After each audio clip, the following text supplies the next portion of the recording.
Properties Limited Partnership to rezone approximately 124 acres at 2200 Carmichael Road from B2 General Business District to PUB, which is public or quasi-public district, and to amend the City of Hudson Comprehensive Plan to change the 2030 Master Plan map land use designation from general business to industrial for the area on the parcel currently designated as general business. The property is commonly known as the former St. Croix Meadows Greyhound Racing Facility.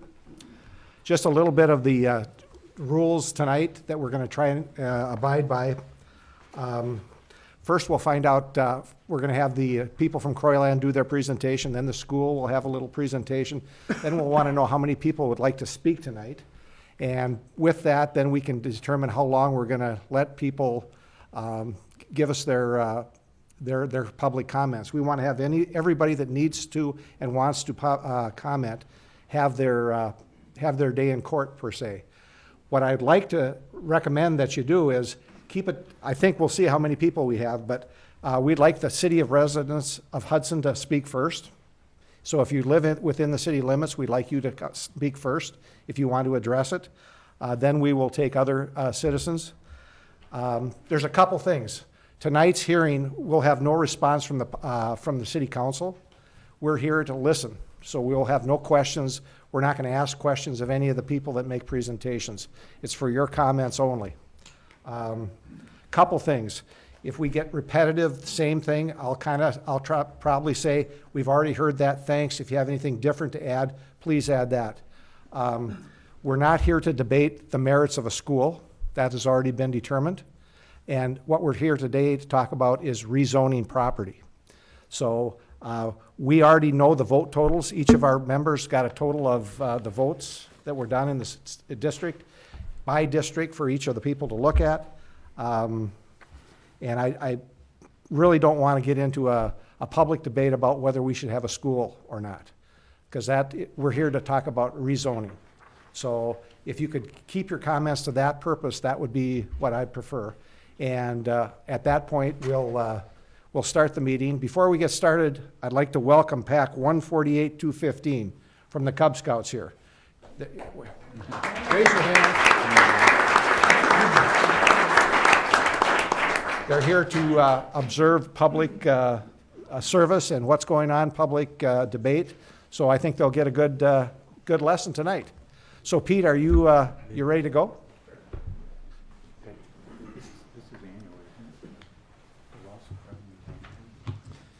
My name is Pete Sigwin. I'm the attorney for Croix Properties. Croix Properties, of course, is the owner of the old St. Croix Meadows dog track property and has filed a request along with the school district asking the council to consider rezoning this property to a usage that would permit the construction and use of a school. As you are aware, I believe Croix and Hudson School District have agreed upon the sale and purchase of the subject property, subject to the approval of the district-wide referendum for the purchase of the property and the city's rezoning of the property and amending the comprehensive plan to allow for public school usage. I have prepared some remarks that I would like to present at this time. As you've already pointed out, Mayor, the referendum passed throughout the school district. But I think of greater importance is the fact that it passed throughout the city. At each and every polling place, the wards, the districts were all in favor of the purchase of the property for the construction of a school by a total margin of approximately 60% in favor to 40% that were opposed. In election parlance and terminology, that would be considered, I believe, a landslide. Authority to amend the zoning and the comprehensive plan is found in both the state statute and the municipal code. Zoning in general and amendments in particular are considered in order to promote the health, safety, morals, and general welfare of the community. Zoning can and should be flexible to meet those objectives. Just because something has been zoned for a particular use doesn't mean that that can't change. Although there are various factors to be considered in rezoning, the Wisconsin Supreme Court, in interpretation of the laws of zoning, has stated that these factors are to be based upon considerations which affect the whole community, which promote the public welfare, convenience, and general prosperity. In interpreting the concept of public welfare, the court has stated that rezoning is permissible when it is in the public interest to do so. The courts have also stated that rezoning can deviate from a comprehensive plan, stating that a comprehensive plan is not mandatory. It is merely advisory. It is considered a guide to community development. The objectives of a comprehensive plan, or what is also known as a land use plan, include improving the physical environment of the community, promoting public interest, facilitating the implementation of community policies on physical development, and affecting political and technical coordination in community development. If we look at all these objectives and considerations for rezoning, I believe it is clear that given the outcome of the vote in the school referendum, that the rezoning to permit a school to be constructed on this property meets those objectives. It is in the public interest. It promotes the public welfare, convenience, and prosperity of the community. It will improve the physical environment of the community. It will facilitate the implementation of community policy on physical development, and it will affect political coordination in the community development. When 60% of the voters believe this land is necessary for future school needs, it is a clear mandate that the property should be rezoned for that purpose. The property itself was constructed as what is known as a single-use facility or site with the infrastructure for large group usage or high volume usage. There are very few possible purchasers for such a single-use large volume site.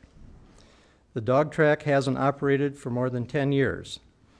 The property condition is declining from non-use and will continue to do so if it is not sold and put to use. For a number of years, the owner was hopeful that the track could be operated as, in conjunction, I should say, with a casino. That is no longer possible. All their administrative remedies have been pursued and they have been denied that opportunity. The property basically begs for a good use in a community as a single-use site. Trying to divide the property into multiple use sites or smaller lots is not practical and would be extremely costly. Over the years, various uses have been proposed, but none have ever come to fruition. To speculate that there would be some other buyer out there keen to develop the property, thereby conjuring up large numbers for new land use assessments and taxes, is simply not supported by history and the present economy. The land has been available for sale for many years and has been actively promoted for sale for the past 4 years. A few interested parties, I understand, have even met with city staff, but nothing has resulted from these efforts. A public national campaign has been underway for the past year to find a buyer, again without success. I'm told that approximately 2 years ago, it was city staff and former Mayor Knutson who suggested to the owner that he contact the school district to investigate their interest. That interest has resulted in the only accepted offer on the property. I know you're concerned with the loss of tax revenues if this property is rezoned. But good schools bring value to a community well beyond a tax base for the land the school itself sits upon. The city is projected to grow in population, as is the overall district. More families in the area mean more homes being occupied and sold. A growing school district means more teaching and related jobs. It means more consumer demand for retail, commercial, medical, and professional services. It means a more diversified and vibrant community. The city of Hudson stands to benefit economically long-term by the rezoning of this property. There remains suitable amounts of commercial and industrial property for further development in Hudson. There is considerable built-out space already available in Hudson that is sitting empty, as well as in the surrounding area. This is not an economy in which the city or the owner can expect a large, single-use prospect to come along anytime soon. Failure to rezone would be akin to a taking of this land, as the result could be depriving the owner, my client, of a beneficial use of the land and prevent the sale to the only interested party after many years of non-use. I hesitate to say the property has become an eyesore. However, it becomes less appealing to the eye day by day. Rezoning to permit school usage is a proper exercise of the council's discretion to allow a beneficial single use of this site. I encourage you to consider the will of 60% of the voters as the basis for recognizing that a rezoning to allow school usage promotes the public welfare, facilitates the physical development needed to carry out the will of the voters for the construction of a school on this property, and is in the public interest. Thank you. Thank you. Mary, are you next?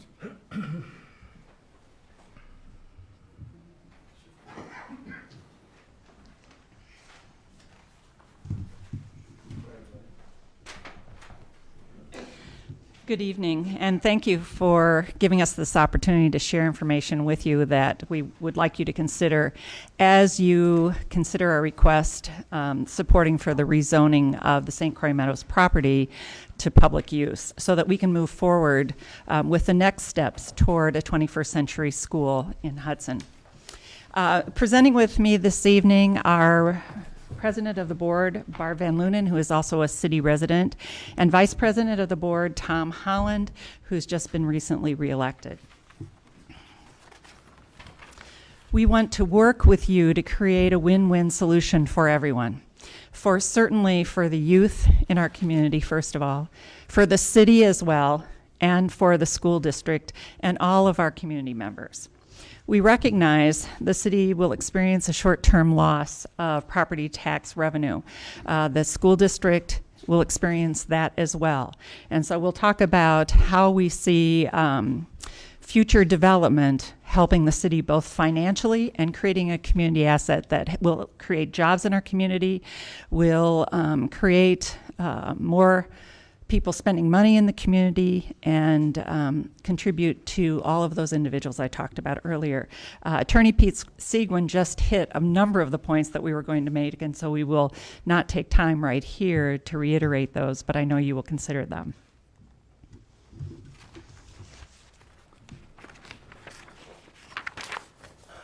The identification of this particular site is an undertaking that dates back to about 3 years with the school board, and particularly the facilities committee.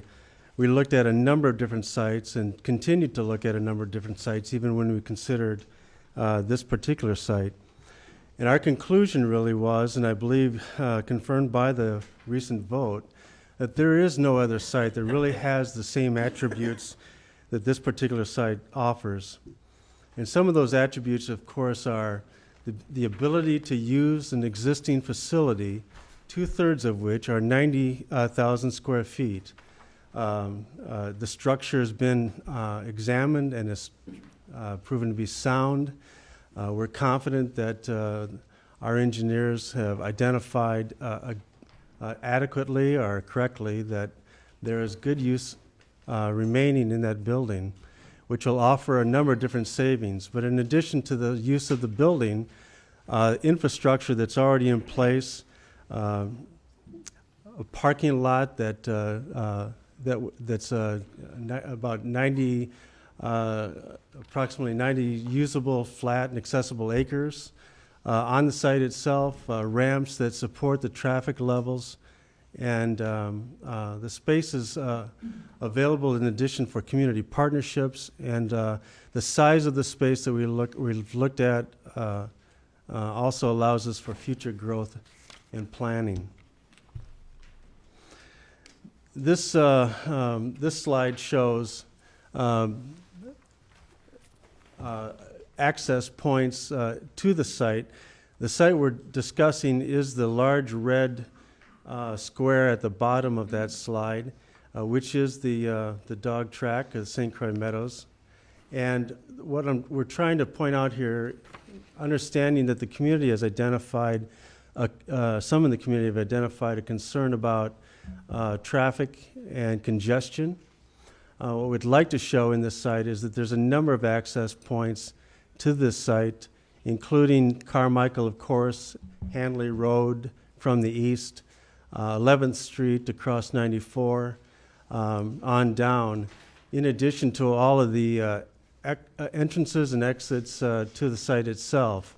There's FF at the southern portion of that site, all allowing us the ability to have bus service from a variety of different points and minimizing the congestion concerns that some people have expressed.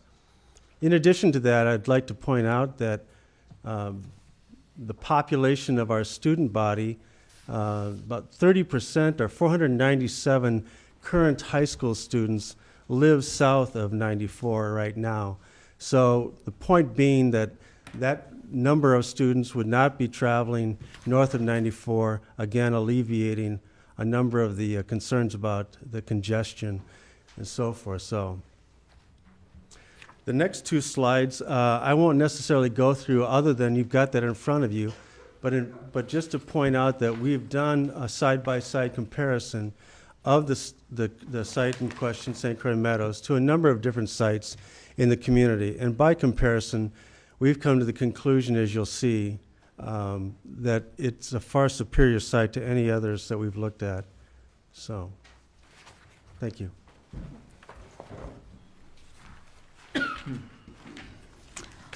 All right.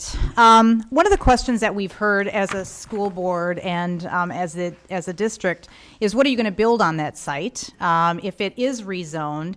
And ultimately, the answer is it will be a high school. The question would be when.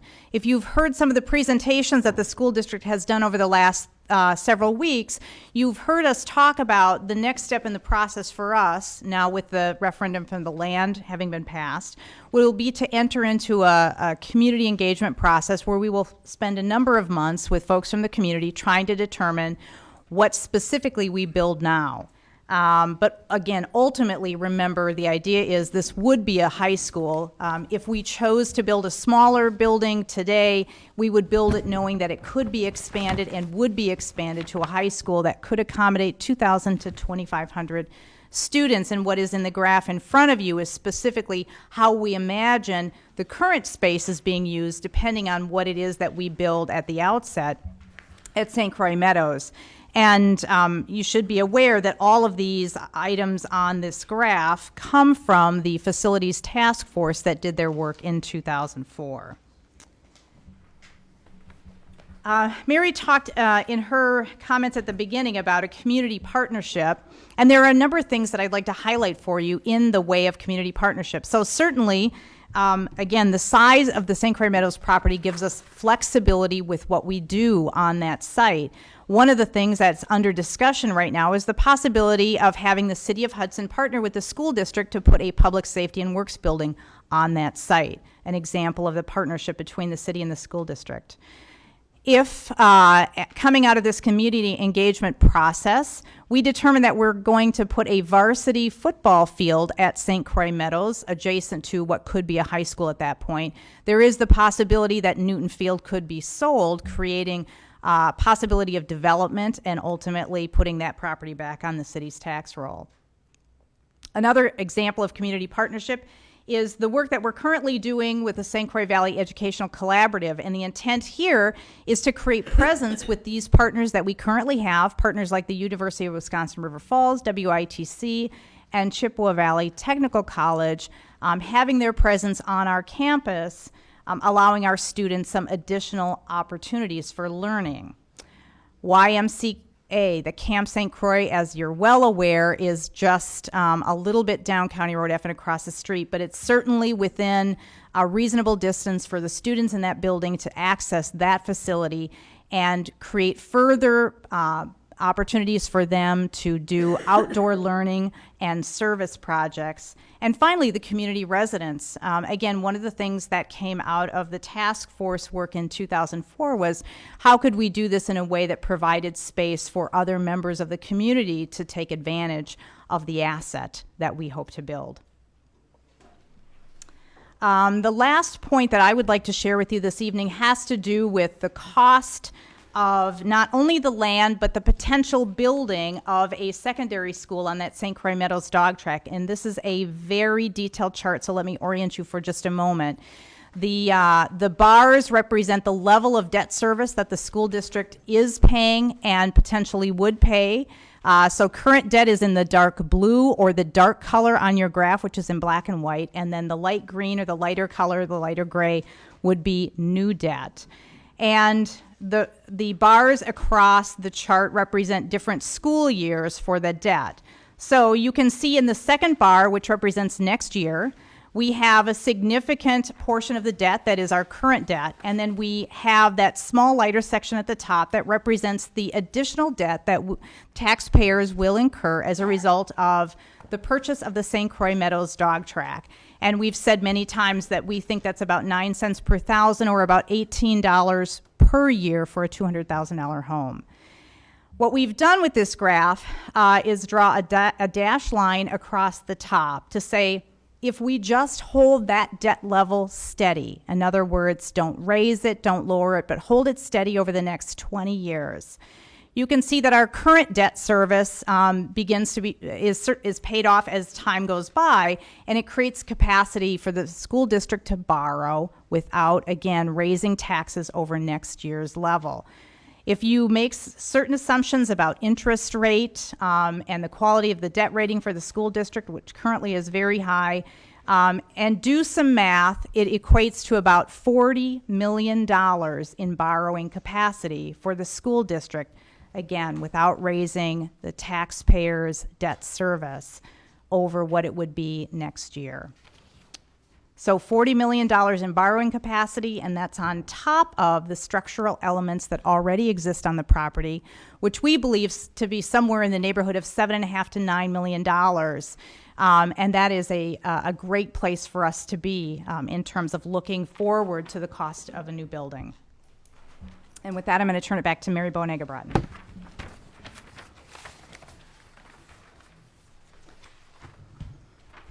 So as we look forward to moving forward to that community engagement process and determining the configuration of the school we would move to referendum in the future, in the next year, the district already has a track record of low construction and low operating cost.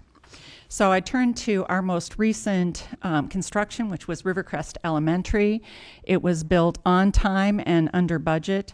By an independent source, it was identified as 29% below the average cost of conventional construction of elementary schools in 3 states. And that was in 2008 when it opened. The pre-construction estimate of the gas and electric was 30%, it was modeled 30% lower than conventional construction. And that was before we opened the building. But actual operation shows that the gas and electric bills are 14% lower than those pre-construction estimate that I just talked about. And that our water usage is between 40 and 45% less than that compared to the district's conventionally built school. So we already have a track record of low construction and operating costs that we would move forward with the 21st century school that we would look forward to building in the future. You know, we all know that if you start from I-94 on Carmichael and move south towards the St. Croix Meadows dog track site, there are a number of vacant properties. There are a number of properties for sale, for lease, and there is also vacant land that's ready, shovel ready for development. And it's in the city's best interest to have that development occur and to strengthen economic development. It's also certainly in our community's interest as well. Putting a school on the St. Croix Meadows dog track and making that an asset for our community, we believe, would help to strengthen economic development in our community in these sites and make them very desirable for occupancy and for sale. The opening of a 21st century school with the facilities that go along with that will bring dollars to the community. Certainly they'll bring not only dollars, but jobs as well, and things that will occur in the site that cannot occur in our current sites, like the high school now, is hosting large-scale events or tournaments, WIA tournaments, in fact. And that will bring people to our community that will help support additional dollars coming in the areas of lodging and restaurants and retail as well, just a couple of the areas. Barb?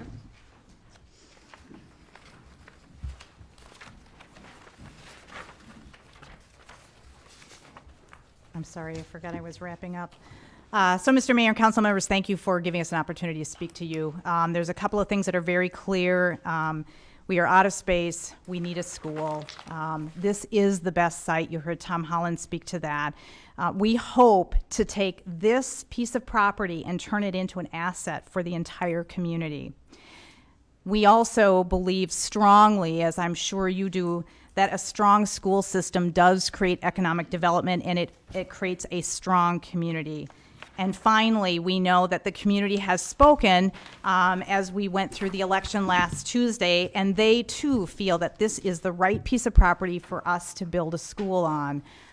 Thank you for your consideration. Thank you. How many people would like to address the council? Okay. 10 or so. There's about 10. So if we go 2 minutes apiece, does that seem reasonable to everybody, council people? How many want to address, we'll say, are pro or to rezone? How many people are those? Okay, how many are the other that are opposed? It's about equal, so why don't we go every other person? So the first person that wants to come up, I'd like you to give your name and address. And if you keep it to 2 minutes, we'll do a time. I don't want to cut you off, but 2 minutes, hopefully. Give us your name and address. And then this is, I assume, a pro statement. Ken? Good evening, everyone. Mayor, thank you for this opportunity. My name is Ken Heiser. I live down on Prailes Point. And Point has already been made several times this evening as the electorate has spoken. It's opened the doors for the city council to make the right decision to rezone this property. I think that one of the biggest questions that the council faces, and as business people, I know I as a business person think about, is this the highest and best use of the property? And as I talked to others, that seemed to be the issue that bothered me initially. Is there a better use? Is there another piece of land that might be a little bit cheaper? Can we get more taxes out of this? But if we let ourselves dream about what could be out there, and I've talked to others, that's 120 acres. That would be a great corporate office location. Wouldn't it be wonderful to have that out there? All kinds of tax dollars would come out of that. But the reality is, how long would it take for that to happen? I first moved to Hudson in 1980, and at the time I moved here, the property on the other side of Carmichael Road a lot of that was still being built. But there were already discussions and rumors about businesses that are going to come in there. It's going to be tore out. Those new homes are going to be tore down, and we're going to have businesses go in there. We're going to have strip malls or shopping centers. People started moving in and buying up the parcels. That's over 30 years ago. And still nothing has happened out there. Houses are boarded up, and it's literally that stretch could be viewed by some as an eyesore. Look at this side of the road and what's happening on the other side, nothing's happening. Now I realize that's in the town of Hudson, and you have an annexation issue. About 10 seconds, Ken. Okay, thanks. But anyhow, I think that's the big point. We can wish something could happen, but we could be sitting here 20 years from now looking at that dog track. I recommend you rezone and approve it as for the school. Thank you. Thank you. Is there someone that's opposed that would like to speak? I'm not opposed, I'm just going to make it easier for me. Gordon, again, name and address, please. Thanks for moving that. Thought that might help. I wouldn't want to break it. Gordon Kennard, Hudson residence, 36 Eagles Nest Circle. I was among the close to 4,000 people that voted no on the referendum. And at this time, I'm not ready to support rezoning. I appreciate high-quality education. I know the school district has a challenge on student population and that we need some resolution. But I'm not convinced yet that this is the way to go. I'm not convinced because I don't know what the plan is for what they're going to do with that dog track. I don't think there's an urgency to rezone. The property's there. It's been there for 10 years. You know the story. I don't need to repeat that. So I don't see there's an urgency to rezone. What I would like to hear from the school administration and board is what are the alternatives relative to plan, cost, and do a cost pro-con analysis to compare things. If this does not get rezoned, what's the school board, what's the school district going to do to solve the problem? I'd like to know what that is before I can support moving ahead with the dog track. I have the concerns about lost tax base. Mr. Darnold has explained what that is in terms of a large reduction in the amount of commercial available space in the city and tax base that doesn't generate a load of population for the school district to deal with. So I'm not ready to support this. Thank you. Thank you, Gordon.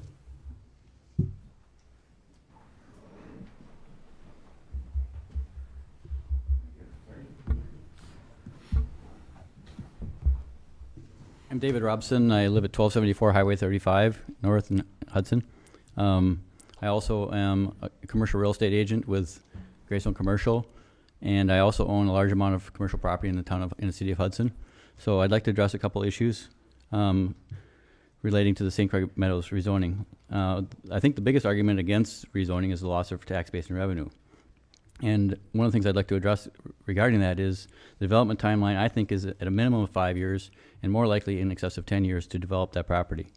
It likely would be developed as a business park because it's really not suitable for the retail type commercial properties like you have at Carmichael and Stage Line. And it's therefore more like a destination commercial property like the business park or out at Exit 3 where the cinema is, those types of properties. Because of that, I think it's most likely going to be developed as a business park, and whoever is going to develop that's going to have, in order to make this a viable project, is going to have to figure out what to do with that building that's there. Because if the property is somewhere around $8 million, it doesn't work as a business park because it's more expensive than what the city's selling business park property for currently. So you're going to have to find some solution to that, and where you can sell that building for $2 or $3 million. And I haven't figured out what that is. I thought of school and I thought of like a university, but nobody's coming to the community today looking for it. If it's going to be developed as a business park, it's likely that the city would have to be involved in that in order to allow for TIF district to be there, and that then eliminates a lot of the tax base that would be increased. City's portion of the tax base as a business park, if it's fully developed, is $1,987 per acre. That's the city's portion of the taxes. If it's just the land portion only, if there's a TIF involved, it's only $264 per acre annually. If St. Croix Meadows is not available, I think that the users that would want to come to Hudson will find a different location within the market to develop their properties. They're not going to, because St. Croix Meadows isn't there, they're not going to say, we're not coming to Hudson. They're just going to find a different location. So 10 seconds, David. So I think those users will find a different place to develop in the community, and that will keep the tax base here. The third thing I'd like to say quickly, the city will gain former travel center property tax base because that property is being sold to me and 3 other partners, and we're going to come to the city and ask it to be rezoned as commercial property. That will add to the tax base, and ironically, it will add to the tax base $25,000 $481 annually just for the raw land. If 7.5 acres at a minimum are developed commercially, which that will be the minimum. And it usually replaces the city's portion of the taxes on St. Croix Meadows dog track, which is $25,057. So I think the same year, you'll get tax base back for what you lost. Thank you. Thank you. Anyone else? Come on up. I'm trying to be flexible with the time, but try and keep it to 2 minutes, please. I'll do my best. Okay? My name's Sharon Norton-Bauman. I live at, 1150 Front Street South in Hudson, and I speak for myself and my husband, and I speak to you tonight as a property owner in the city of Hudson and as a retired property owner. So I'll read what I have to say. I will submit this document for your consideration. We object to the rezoning of the Croix properties and the comprehensive plan amendment for the following reasons. First, there should be no rezoning or comprehensive plan amendment until a complete and total site plan, including building plans, is submitted for the property involved. What will actually be done on the site if it's rezoned? What will happen to the rezoned property if the school district does not obtain a bond referendum for whatever they eventually plan for the site? Will the same standards which were used for the U-line rezoning, comp plan amendment, be used in the consideration of this application? Number two, the site is close to the industrial park and an active non-metallic mine. Are those uses compatible? Are there areas of possible incompatibilities? Number three, the rezoning of the Croix properties will significantly decrease the amount of commercial land available for use in the city of Hudson. We've gone all through that with other speakers, so I don't think I'll go into that. Number four, the school district has not given the taxpayers of the district a complete long-term plan for the building and use needs of the district. Scare tactics seem to have been used by the district to influence taxpayers to support the referendum question concerning Croix land properties. Where is the creative problem solving which ought to be forthcoming from the school board and staff? Number five, the city comprehensive plan refers to transportation issues at length. See, quote, safe walking routes to schools on page 96. There is significant verbiage concerning Carmichael Road and Crestview Drive insofar as accidents occur frequently at that location. The rezoning of the Croix properties will add to the traffic congestion on Carmichael Road. School buses travel at the same times to and from schools, adding to traffic problems and congestion. 10 seconds, please. Okay. The comprehensive plan on page 19 spells out the amendment methods used to amend the plan. I ask that you all read that and follow your own comprehensive plan. Thank you. Thank you. Anyone else?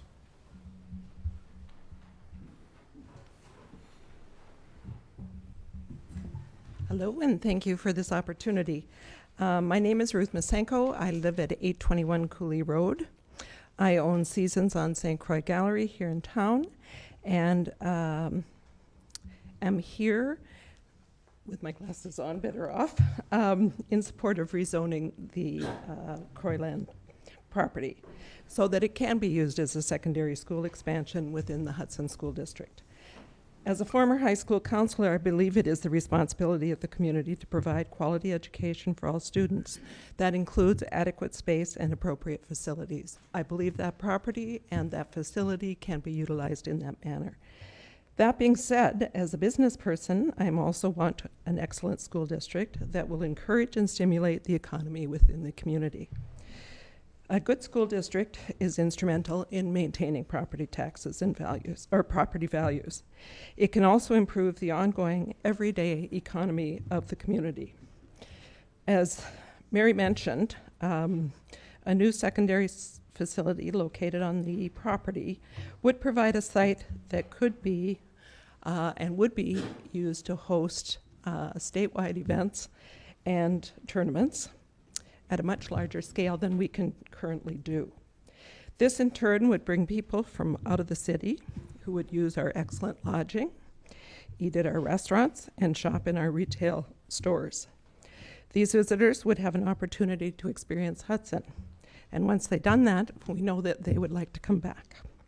Their first stay, as well as future stays, would definitely be advantageous to business owners throughout the city of Hudson. Please consider this type of economic impact and vote yes to the rezoning. Thank you. Thank you.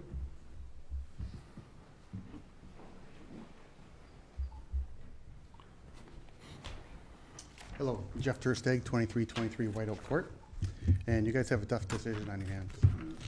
Each of you should have received an email from me that I sent at the end of March, and I just want to elaborate on that just a little bit. Last year, the city budget was cut roughly $171,000, of which 55% of that was in the public safety sector. Last summer, in my neighborhood, we had break-ins, cars, theft. A few months after that, I called 911 at 2 in the morning because we had kids coming up and down our driveways, and one was actually at the police chief's house. Quite a while before a police officer got there, they were gone. My concern is reducing the property tax base, thus reducing revenue to the city, who's already limited in how much they can actually increase their budget every year. I'm wondering, that amount is a quarter FTE of the police department. The trend is that we're cutting public safety, and I'm opposed to that, because that, to me as a citizen, that is my #1 concern of my city government. And just to quote, support quality public safety services to ensure that Hudson continues to be a great place to raise your family, such as I did. That came from a brochure that our newly elected mayor sent out. And I 100% agree with that statement. Thank you. Thank you, Jeff. Thank you. Hi, I'm John Knutson, 1535 Northridge Drive here in Hudson.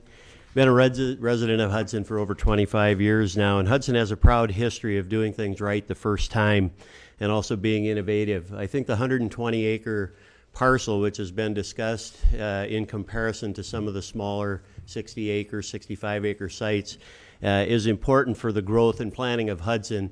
And for those who don't think that we do have a problem, I'd like you to consider the largest middle school in the state of Wisconsin right now and talk to some of the CART teachers that are trying to teach students. And we need that thoughtful and innovative planning right now for the secondary school. And the 120-acre site would allow us to do that.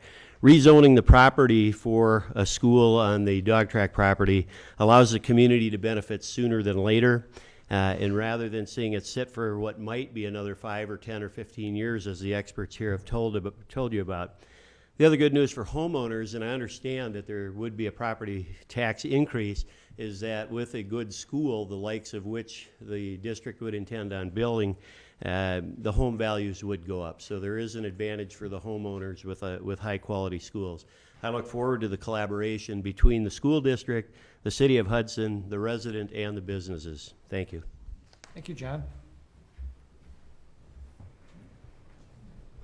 Good evening. My name is Tim Sackett, and I live at 610 11th Street South in Hudson. And I want to address not so much the issue of zoning and rezoning and what choices we're going to make, but as an employee of Safeway Bus Company, I can tell you that on average, every morning between 7:05 and 7:20, that's 15 minutes, going from the high school to the middle school, which is our proper route. We drop at the high school first, then the middle school. It can take as much as 15 minutes to get along those streets, along Vine Street and then Carmichael. I would say that the distance between the dog track and the middle school is probably twice the distance between the current high school and the middle school.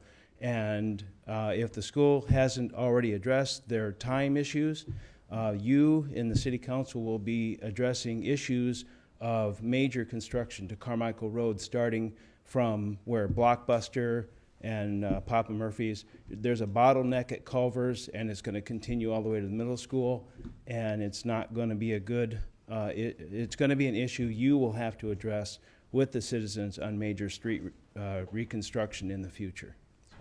That's my point. Thank you. My name is Jim Ludiger. I'm residing at 1711 Laurel Avenue here in Hudson. And at the risk of being a little redundant here and taking up time unnecessarily, I don't want to say too much other than the fact that I truly believe that this is a good business decision and one the city council should look at in that venue. And I know I'm not the only person that feels that way in this community as a result of the recent bond referendum. So again, I would urge the council to rezone this property. Thank you. Thank you, Jim. Anyone else?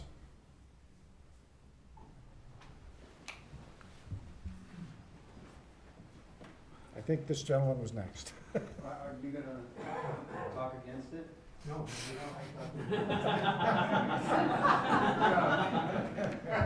Hi, I'm Bob Simmons. I live at 1031 Second Street, and I know some of you have already received an email from me sort of outlining my concerns. I am not in favor of losing the tax dollars to the city. We are currently very pressed for our budgets right now. A few of them have already cited some situations with police response time. We've seen North Hudson have to cut back on their police services. Our roads are in need of dire help. We just don't have the funds to start giving up additional tax revenue. We have over 400 homes that are in foreclosure in the city of Hudson.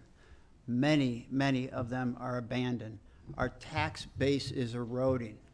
If you take a look at the school numbers, the kindergarten enrollment is down.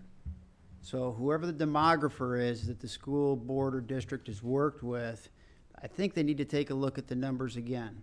I have 5 kids in the public school system. I've got 2 at the elementary, 1 in the middle, and 2 in the high school. I'll be the first one to admit we got issues. However, I feel like a gun's been pointed at our heads that we only have one solution, and that solution is the dog track.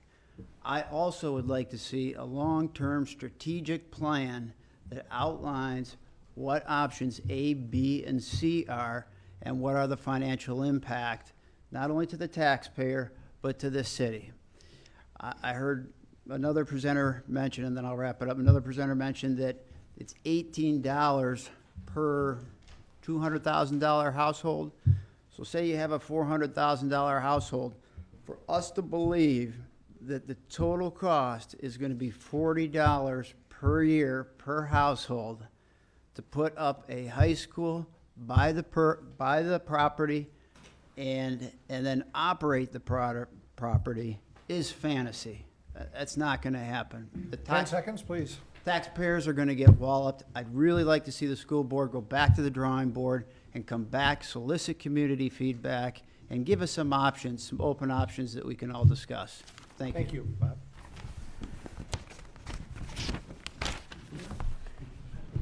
Just don't want you to get up, Dan. Good evening. My name's Steve Wilcox. I live at 1228 10th Street for 36 years with my wife. Raised 2 kids in our schools who are no longer in our community out gainfully employed. So I'm going to take a historical perspective. Over that 36 years, when I moved to town, I've been at several of these rezoning hearings. Many of them were pertaining to properties south of I-94, because when I moved to town, there was just the Hudson House. So all of that land south of 94 was rezoned because it was all corn. And so here we are faced with another opportunity. When we were faced with the opportunity to rezone the property, which is now the middle school, Grandview Park, and all of those areas to the east of Carmichael, that too was a pay-it-forward decision. We're faced with another pay-it-forward decision, an opportunity to look into the future. I stand here with 2 kids out of school, facing retirement and the uncertainties that go with all of that, tax base and all. But I believe it's our responsibility as community leaders to pay it forward so that we are representing the opportunities. And this rezoning, which I endorse, is another step in that direction. Thank you. Thank you, Steve. Anyone else? Dan.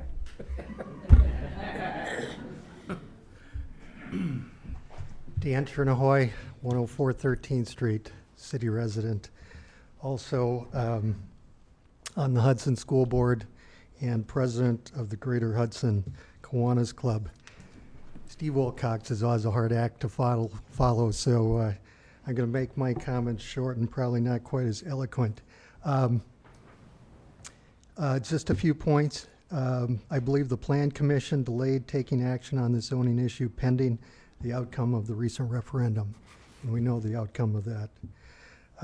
I can understand about the loss of tax revenue associated with the school purchasing the property, But I believe this will be offset by the positive economic impact that this school, its staff, students, parents, all of those folks who will be visiting that site will have on the surrounding businesses in that area.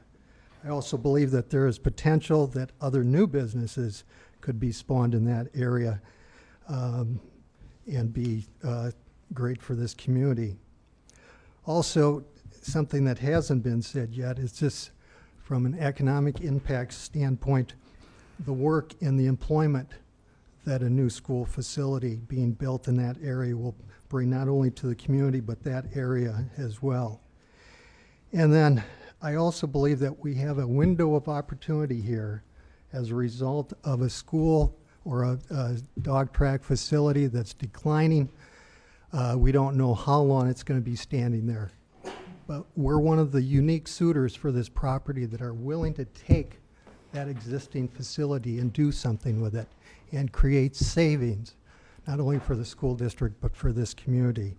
So I'd just like you to keep that in mind, that we're willing to take that existing facility and do something with it. Thank you. Thank you, Dan.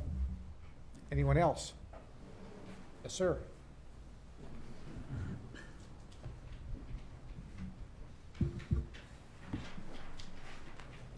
Good evening. My name is Steve Hermson. I live in the town of Hudson. But really, I think I'm here more for to speak as a county representative on my experience with zoning. This issue here before the council tonight is not so much whether it's we need a school. This issue is on the rezoning of a piece of property in a commercial or business district that has been laid out and set forth by the commercial and the comprehensive plan. I did a little reading, and I pulled up an Supreme Court appellate court for Wisconsin case that talks about the ability of referendums to enforce rezonings. And it was very interesting to read on what the appellate court has said. And it says that a proposed initiative, which a referendum was, is something that cannot be used to force a rezone. And given that case, and I'd maybe give that case for your attorney to reference, is the case of Mark Heitman versus City of Boston, dated in, this came out in 1998. In any event, it says that you're not, as a council, that a direct initiative is not allowed to be used within the state of Wisconsin to force a particular action. Knowing that, I would contend that the referendum that took place to purchase the dog track property really should be null and void. They were trying to purchase something that they are not allowed to use in its present form. 10 seconds, please. And they cannot force you guys to change it regardless. So what I would suggest that you take and have them do is to go back to the intergovernmental committee and revisit and work as a group to find land of the need that they request. Thank you. Anyone else? Mayor?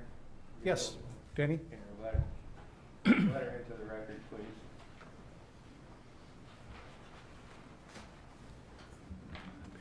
You want to state your name and your position so people know who you are, even though most people know. I've only been here 25 years. Yeah. My name is Dennis Darnell. I'm the Community Development Director for the City of Hudson. Received a letter on Friday's email, and the author of the letter asked me to read it into the record. This letter is from Mr. Daniel Reagan of Launch Properties, 1875 Highway 36 West, Suite 200, Roseville, Minnesota. Dear Dennis, Launch Property respectfully requests your positive recommendation of vote on Monday night seeking approval for the comp plan amendment and rezoning of the former St. Croix Meadows dog track property. Our company is in the process of acquiring a formerly vacant retail strip center at the northwest corner of Hannah Road and Carmichael Road.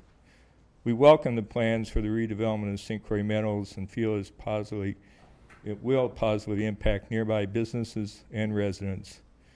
Trying to identify use of a property of the scale and specialized nature of the dog track is finding a needle in a haystack. The proposed rezoning land use change will open the door for adaptive reuse of a blighted property into a first-class facility that solves current and future challenges. Potential citywide benefits are numerous. For instance, it will be a permanent way to solve educational facility capacity issues. It is an opportunity to save tens of millions when comparing the cost to build new from the ground up. It will turn a vacant monstrosity of a building into a vibrant community hub. Additional traffic and activities south of Hannah Road will act as a major economic development for the area.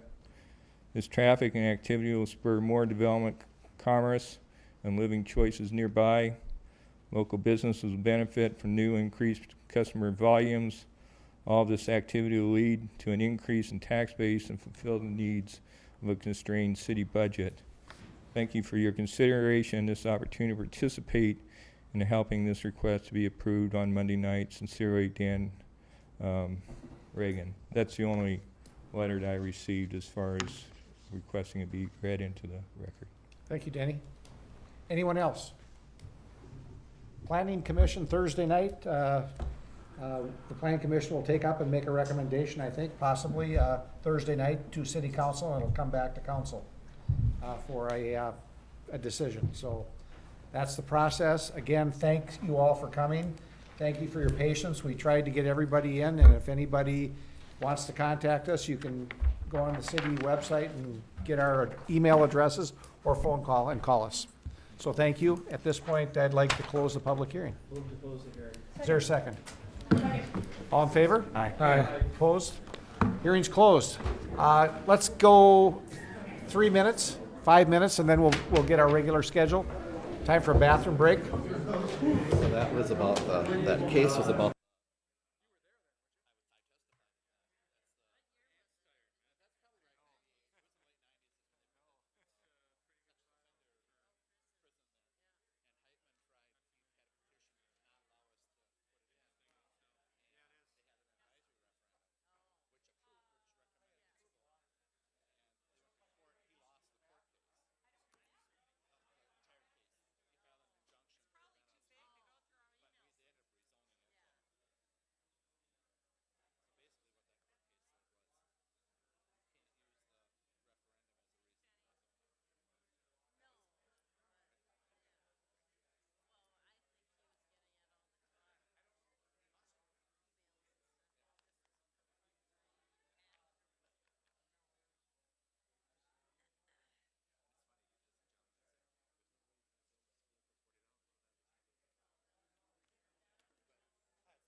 Please, so we can get moving. Well, you gotta call me out. I'm not the only one. Because you were over there, I said, John and Lee, let's go.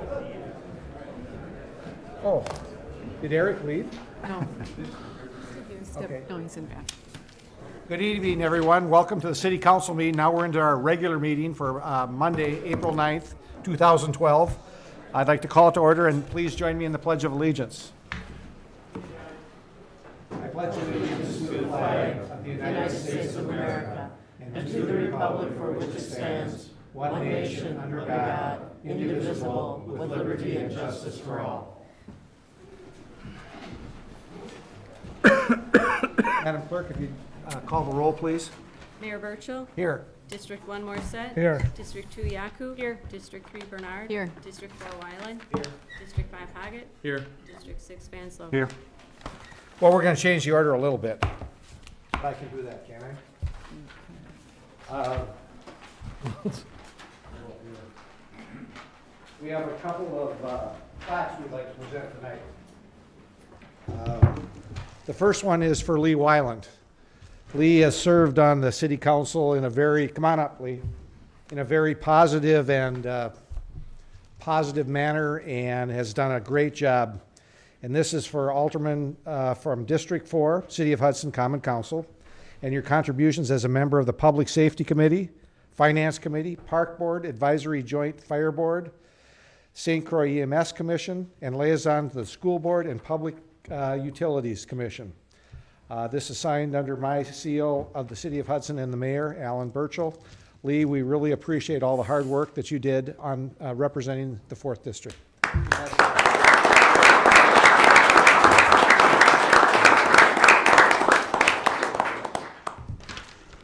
And that wasn't sad, but this one's kind of sad. Eric Christensen. Eric, can you come on up?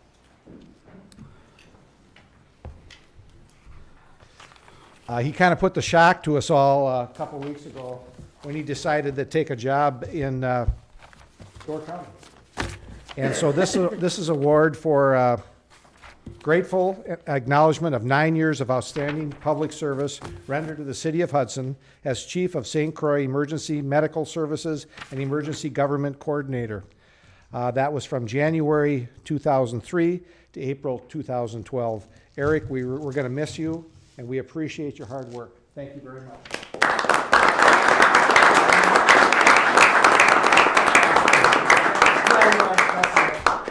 So thank you very much. Didn't even want to say anything. That's a first.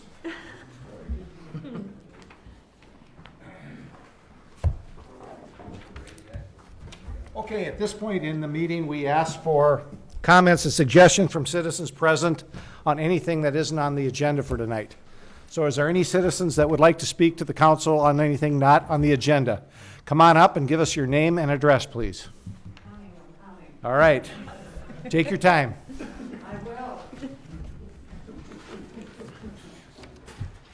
Good evening. Gloria Kramer, 2nd Street. I'm a volunteer. I'm 2.5 years now in Hudson, and you've seen me before. Thank you, thank you, thank you for paying attention to my little safety concerns that you've taken care of. My first thing is, would you please ask people to use the mic? We can't hear back there when you're talking, okay? I had an opportunity to go to that presentation for the dog track over at Rivercrest. Beautiful, beautiful, beautiful school. Wonderful. And you can see where you use it for the community as well as the school. I'd like to see whatever you're going to do over at the dog track, keep that in mind. Now, I have a couple of other things I would like to ask about. When two gentlemen for mayor were over at Phipps, I asked the question. We have a new senior facility coming up, and we also have subsidized housing that's being planned or in the stages. We just lost a police position. All of these things require extra attention from the police department. I hope you keep that in mind when you're doing your negotiations.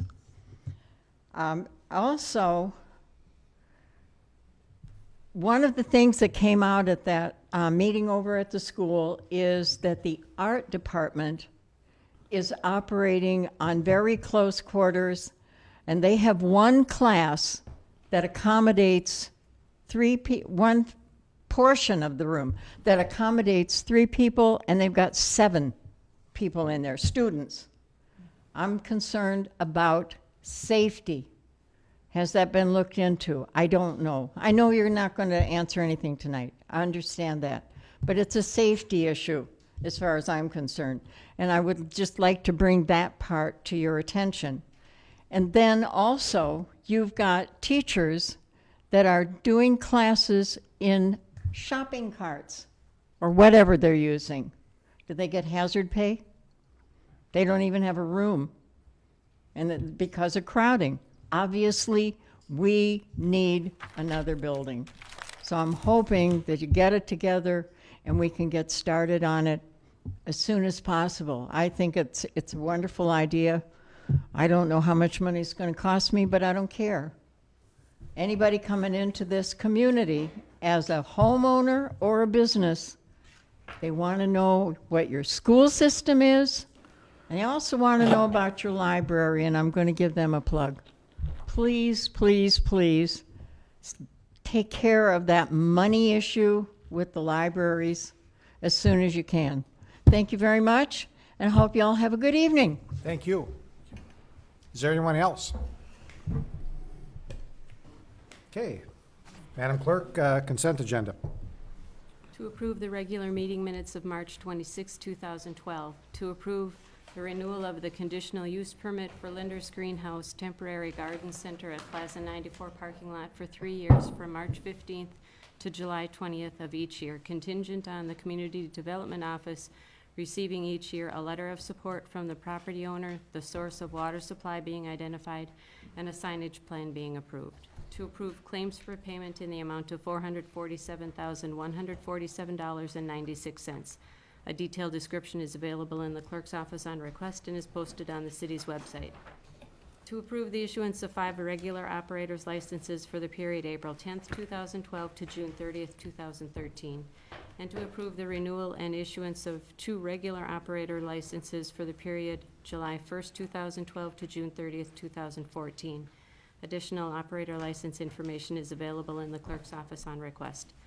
To approve the issuance of 1 temporary operator license to Lana Schoberg for the April 24th, 2012 Fashion Fusion event at the Phipps Center for the Arts. To approve the issuance of a temporary Class B license to the Visual Arts Council to sell wine at the Fashion Fusion event April 24th, 2012 at the Phipps Center for the Arts, 109 Locust Street, contingent on having sufficient licensed operators at the event. To approve the 2012 fee schedule for city licenses, permits, services as presented. To approve the appointment of Helen Kwok as agent for the Dragon Pearl Chinese Restaurant at 431 2nd Street in Hudson. To approve the appointment of Kaylee L. McNamara as agent for the Green Mill at 2410 Gateway Court in Hudson. To approve the request of Alita Ingley to construct a fence at 34 Robin Lane within an easement area upon execution of an easement agreement. To approve the 2012 agreement between the Hudson Boosters and the Hudson Area Lacrosse Association for the use of Grandview Park youth football fields for varsity level lacrosse games. To place on file the quarterly reports of the building inspector and the Community Access Board minutes of March 27th, 2012, and the March 23rd, 2012 minutes of the St. Croix EMS Commission. That is all. Second. Roll call, please. Wyland? Yes. Bernard? Yes. Morset? Yes. Yaku? Yes. Haggett? Yes. Vanslo? Yes. Thank you. First item outstanding is the consideration of a conditional use permit for construction of a detached garage in the residential transition district to the height of 22 feet at 221 Vine Street. Mr. Darnold. Just one correction on that. The height of the garage will be 23 feet instead of 22 feet. Committee recommendation, Plan Commission recommends approval of the conditional use permit for the detached garage up to 23 feet in height as proposed by Hans Fries and Saranda Incorporated with the following conditions. The garage shall be used for 3 off-street parking places, not exclusively for storage. A total of 9 off-street parking places be developed, including the 3 spaces within the garage, 2 in front or west of the garage, and 4 to the south of the garage. On-street parking be limited to the west side of 3rd Street abutting the Saranda Incorporated property. The reason the parking considerations are added is because that is a residential area that allows commercial uses. And what we're respectfully asking cooperation from Saranda is to park as many cars on site or in the public parking lot, which is a half block away, and not to extend their on-street parking into the residential neighborhood. We think that's a fair trade for granting the conditional use permit. Okay. I'll move for approval, committee recommendation, and conditions listed. Second. Any discussion? Well, Denny, I'm sorry. go ahead. How tall is the residence? Because we do have that requirement downtown that the garage can't be higher than the house. The, well, basically, a detached garage currently is permitted to be 20 feet high without any conditional use permit. The conditional use permit is required so we can look at the architectural style and with the intent that it does complement existing residential architecture in the area, so. And how did that rate? That's fine, yeah, no, I think they did a nice job. All right. Yeah, I'm just wondering, have we explicitly asked that they not park on 3rd? No, what we're okay. saying is we are limiting them only to their frontage area on 3rd Street, on the west side of 3rd Street, in front of their property. So basically, they could park about 4 cars, because that's a double lot. So they could get 4 cars. I guess the consideration is we're not reserving that area for them, but that's where we want to limit them to. If not, then hopefully they can park in the public parking lot at Vine Street and 2nd Street, which we did open up a number of 8-hour free parking stalls there. I've driven through there numerous times since this application's gone in. Typically, there's 2 to 4, 8 off-street parking spaces there within that 3 8-hour parking. So they should be able to utilize that area also. Any other questions? I was gonna say, I do like the roof design of things. It will match the architecture down there nicely. So. Okay. All in favor? Aye. Opposed? Motion carries. Final development plans for a 646,000 square foot office warehouse facility at 3325 Heiser Street, southeast quadrant of Hanley Road and Rock Street, Uline Shipping. The Planning Commission recommends approval of the final development plans for the 646,000 square foot office and warehouse facility at 3325 Heiser Street, with the conditions of the plans be revised per the city engineer's comments dated 3/28/12 and fire department comments dated 3/26/12. The revised landscape plan for the area south of Henry Road, east of the curb cut for the proposed Henry Road fire access be submitted to provide for some additional landscaping loss due to the fire lane being proposed. City staff met with the civil engineer on this project last week, and Mr. Chad Broxman from Uline. Essentially, all the staff comments have been addressed. We just need to receive the revised plans so we can confirm that those plans have been changed. Also visit with Uline. They're willing to cooperate on the landscaping modifications to beef up the landscaping south of the Heritage Greens subdivision. So Mr. Chad Broxman from Uline's here. Mr. Randy Copenhart from Uline is here. Ty Buell from Uline is here. Ty is the office manager or office facility for the facility in Egan. And Mr. Ed Farr is the project architect is here. If you want a dog and pony show for 5 minutes, they're willing to do that, or they're willing to answer any questions for you. I'd like the dog and pony show. You want the dog and pony show? Okay. Yeah, me too. That'd be nice. For those of you that aren't on planning, but Which one's the pony? Yeah. You heard the dog?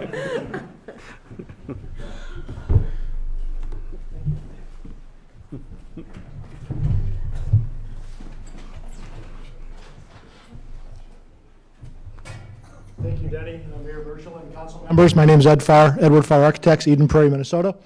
And the project has not changed a whole lot since you saw it last.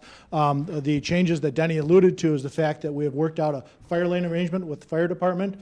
We now have a private and secured access off of Hanley Road, about 200 feet separated west from the Heritage Boulevard driveway coming out of their development on the north. That offers a way out for the fire trucks that the fire chief was concerned about early in our project development. We also have another 8-foot wide fire lane for his pickup truck on the east side of the building now. Otherwise, the building and site work is substantially the same. Because our property actually steps back away from the Hanley Road right-of-way here across from Heritage Boulevard. We had made the offer, and it still stands, that we're offering off-site plantings to aid in the screening of our facility on land that we don't own because of the embankment that comes down sharply from Hanley Road. So we're offering up 37 trees, coniferous, that can be planted. We'll propose a location, but we offered that if there wanted to be a neighborhood representative that would help us locate those strategically, we'd be more than happy to do that. Otherwise, we have a total of about 99 trees along our north yard to aid in the screening above and beyond some of the screening strategies that have already been employed by the Red Canyon neighborhood with their buffer zone on the north here, as well as some of the zoning buffers that the Heritage Green development did themselves. We have satisfied all of the utility concerns by the city engineer. We have a very unique pressurized fire loop system around the building, state-of-the-art for fire protection. All of our stormwater infiltration meets all the guidelines of the state and the local watershed. And we're very excited to be in Hudson. So literally on behalf of the Uline personnel that are here this evening, we really appreciate all of staff's commitment to working with us from day one on this project.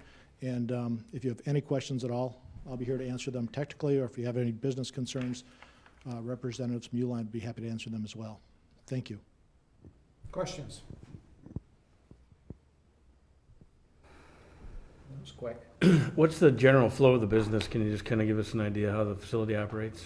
Yes, this is what's called a cross-docked warehouse. That means that there's business coming and going on both long sides of the warehouse. There's a north loading dock and a south loading dock here. Goods and services flow. Uline is in the shipping supplies business. They sell cardboard boxes, packing supplies, et cetera, to package your widget and get it out the door. They have a customer service pickup area for customers who don't want the products delivered themselves. They can come and pick it up on the south side of the building right here. Otherwise, contents go out in trucks. The facility is operated 24/7, although they do close down. I believe it's on Friday evening and reopen Sunday morning, if I'm not mistaken, something like that. So some weekend hours they're closed for cleaning. Their office space, where their employees are working one shift per day, is in the southeast corner here. We have an employee parking lot, surface lot for up to 300 cars, which is more than enough for now and growth in that very southeast corner right there. They do not have refrigerated trucks. Those are the really noisy ones. They don't allow truck idling on their property. Trucks come, they get dropped off, they leave. So traffic counts per acre are quite low for this industrial park. So I think you'll find them to be a very good neighbor. Well, thank you. You're welcome. Yes, Mary. I don't have a question. I'd just like to say something as a District 2 representative and a member of the Plan Commission. And I had a rare opportunity to go see your facility in Ontario, California before you came to us the first time. And I think it's impressive. I think as a resident of Red Cedar Canyon, where my house backs up to Hanley Road and I'll be able to see your facility, I'm very happy with the landscaping design that they're doing to buffer the facility from the residents. I think also I spoke to Heritage Greens residents and Nick Hackworthy after our last Plan Commission meeting. I think those that I've spoken to are satisfied with the changes and are looking forward to working with you. I think it's a great opportunity for Hudson, and I thank you for taking the time to do it right. So. Thank you for your kind words. Appreciate that. Anything else? Is there a motion? I'll make a motion to approve the final development plans, 646,000 square feet office warehouse facility at 3325 Heiser Street, Uline Shipping Supplies with staff recommendations and committee recommendations. Is there a second? Second. Any other discussion? All in favor? Aye. Thank you. Uline, welcome to Hudson. We're looking forward to your facility. Thank you. Thank you. Item 5 from the Finance Committee, request of an extension for alcoholic beverage license to Azul Tequila at 2421 Hanley Road. Nancy, do you want to, I guess I can, if I can. Oh, good, you're here. Missed you. You could Good evening. Give us your name again, please. I'm Don Myers, and this is Felix Akala. Yep. First of all, let us apologize for not showing up to your Finance Committee meeting. It was my fault. I thought we were supposed to be here at 6:30, so otherwise we would have been here to answer some questions for you there. The reason that we're here today is we've had some delays on the moving forward with the construction of the new Azul Tequila restaurant that'll be going in on Hanley Road. And the last time we were in front of you, the lease was signed by both the tenant and the landlord. But when the landlord went to get the money, the bank that they're going through, Premier Bank, said, wait a minute, we need to see the lease and approve it. So that put us behind about 3 weeks, and then we've been waiting for this meeting tonight to get on here. So combined, we're down now about 5 or 6 weeks. What has happened in the meantime is both the tenant and the landlord have gotten their architectural drawings done, and I believe the landlord has submitted them to the city and to the state for approval. I know the state has gotten theirs, and I honestly don't know the flow. Does it go to the state first and then they bring those to you folks? Yes. Okay, so that's probably the process where they're at. As far as Azul Tequila, they'll have their plumbers, electricians, and who else is tomorrow? Refrigeration systems. Refrigeration and stuff will be there tomorrow to get their plans ready to roll. We do have the architectural drawing done, that if you want to see that tonight, for the way the seats and everything are set up. I guess the bottom line is, with the delays that we've had, the new opening date would be roughly sometime in August, but so that we don't have to come back again, if we could get it to September 1, we would really appreciate that. How about August 30th That's fine too. or 31st? 31st, perfect. Okay. Any comments? We've seen all sorts of, personally, I've seen all sorts of banking issues. So Yep. I can certainly see how that can be a challenge.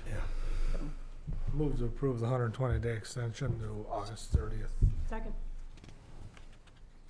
August 31st or August 30th? The 31st. Sorry, second that. Okay. Any discussion? All in favor? Aye. Opposed? Motion carries. Thank you. Thank you. Item 6, application of alcoholic beverage license for Russell Evenson to be used at 225 Locust Street, Hudson. Mr. Evenson.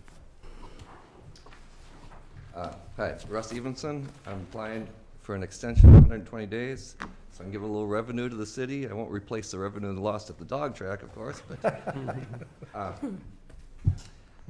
it's mainly my fault. I should have known the city's policies back in December when I came here the first time.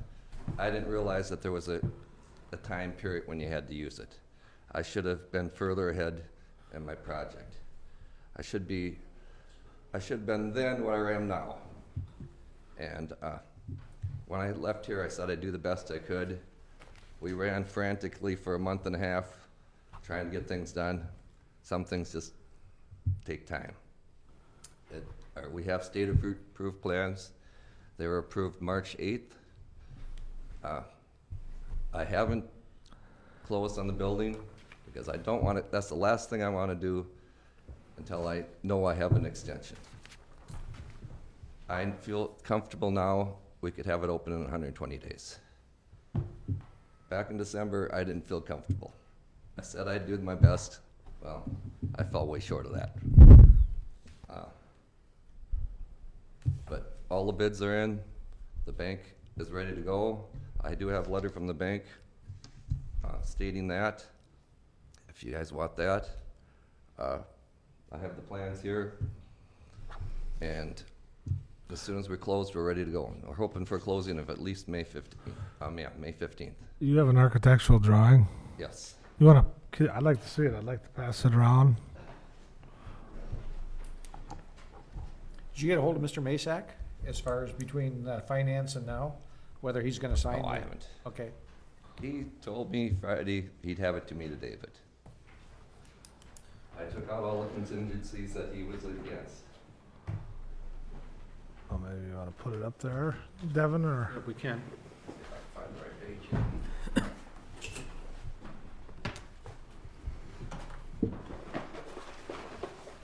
So, Mr. Evenson, if for some reason he isn't gonna sign the extension agreement or the purchase agreement? I'll be here Thursday.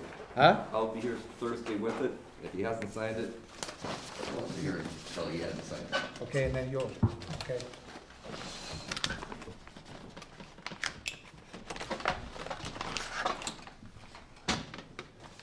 Okay, this is the existing post office. This will be the seating in this area. We're putting in new bathrooms here, ripping out, there's a bathroom there, that's all has to be removed. We're putting in new bathrooms there.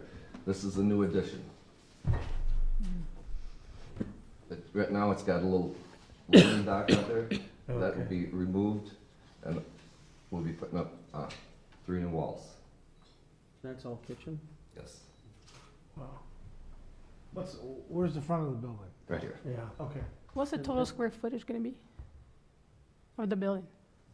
Mary, why do you ask me this? I'm curious. I wanna It's say my it was- downfall. I want to say it was like 5,000 square feet. And we ran into a few problems. I wasn't expecting sprinkler system. We have to put a sprinkler system in because we're going to be seating over 100 people.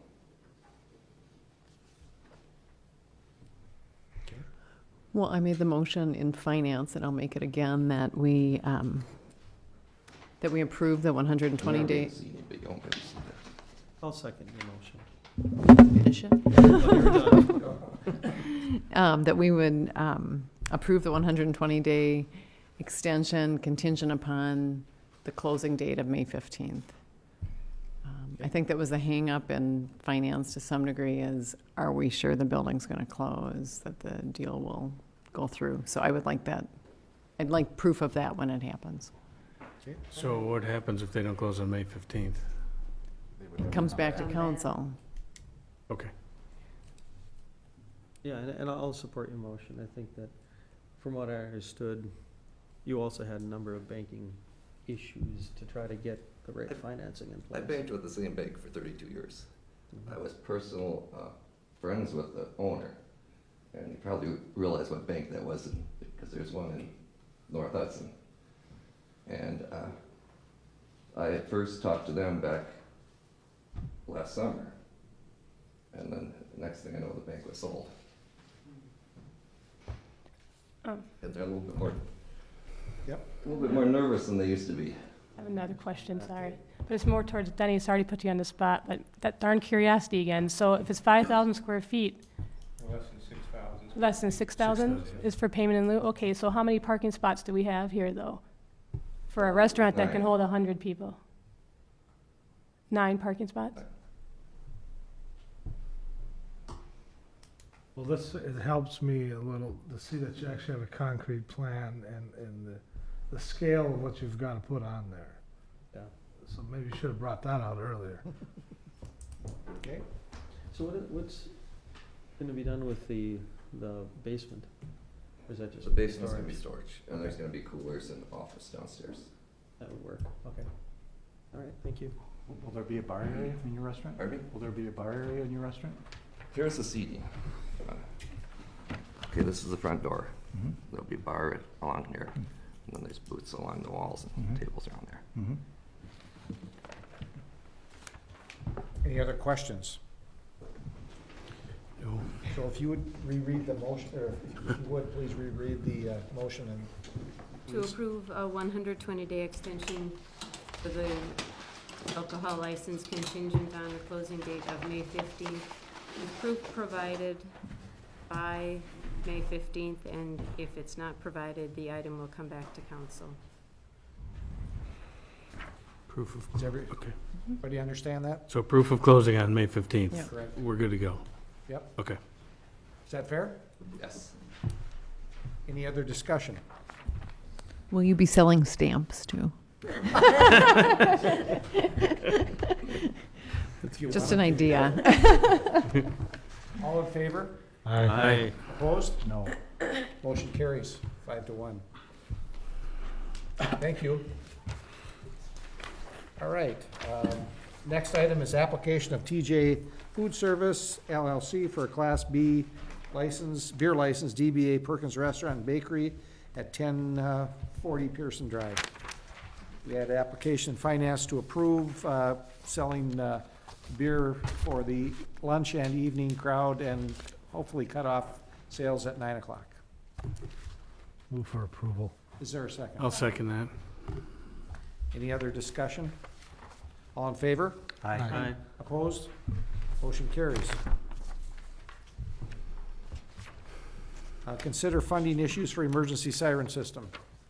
I think, Eric, now you can come up and do your thing on the sirens.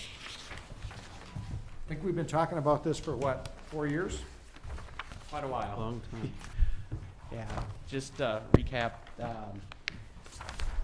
current siren that we have 2 sirens that are radio controlled, and then we have a 3rd siren at behind the high school.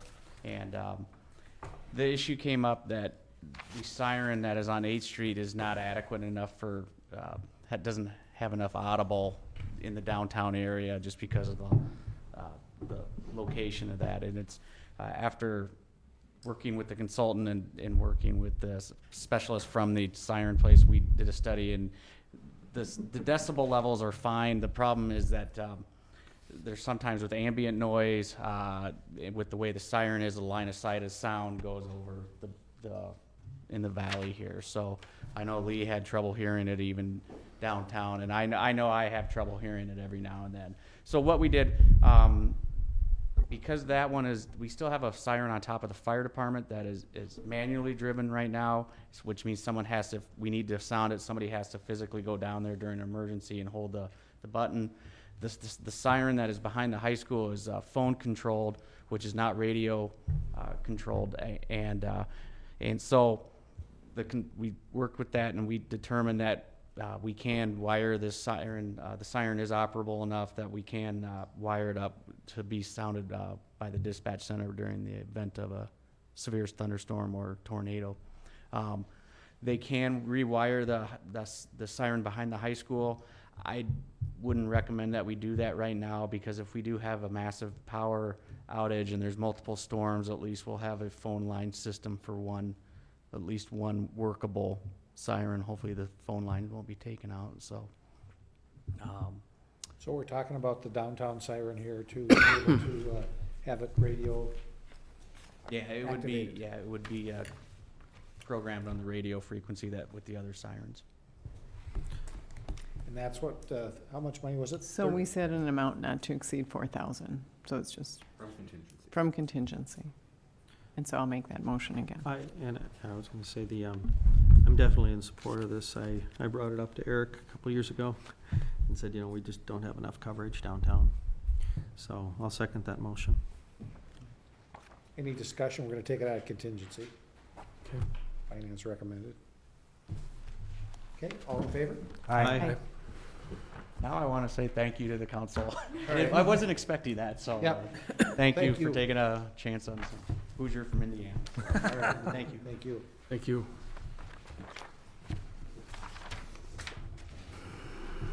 Communications from the mayor.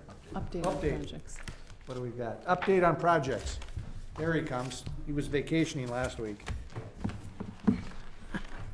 I passed over you at the very beginning. Why don't you say something? No, that's fine, because there is no update on projects. Okay. It was inadvertently put on there, so if you have any questions, we'll start it up again once projects get under construction in a couple weeks or 4 weeks or so. Okay. Have we put some stuff out for bids for our street overlay and? No, we haven't started that process yet. Okay. We haven't approved it. Okay. Thanks. Thank you. Next meeting. Okay, updates from the mayor. I think everybody in town received a solicitation from our library, and if you can make a donation, I think it would be a good idea to do that. We need dollars for the library, so if you can make a personal donation, please do. Any council person, any? Yeah, I'd like to make a comment. Okay. I'd like to first say thank you for the residents who voted me into office, and it's been an honor to serve. It's been an honor to sit here as your representative and make the best decisions I feel I could make.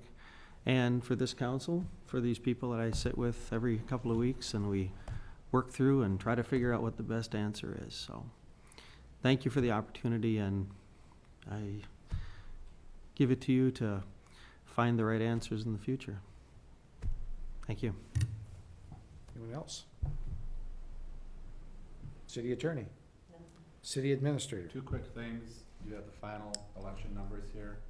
I would like to comment that we had just under 45% turnout, which is about at least twice, if not more, than we normally have for a spring turnout. So which was nice. We weren't quite prepared for that, but the county was able to make more ballots for us. And it was 3 of the districts at 50%, so it was a very good turnout. It'd be nice to see that turnout every time we have a spring election. The next election is, speaking of elections, May 8th, and probably on June 5th. The absentee ballots for May 8th to vote in person at City Hall here will be available on the 23rd of April.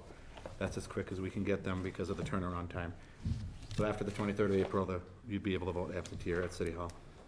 And we will put the capital budget, maybe on Finance Committee for next meeting. We're gonna get going on that. Okay. Thank you. Is there a motion to adjourn? So moved. Second. All in favor? Aye. Aye. We're adjourned. Thank you.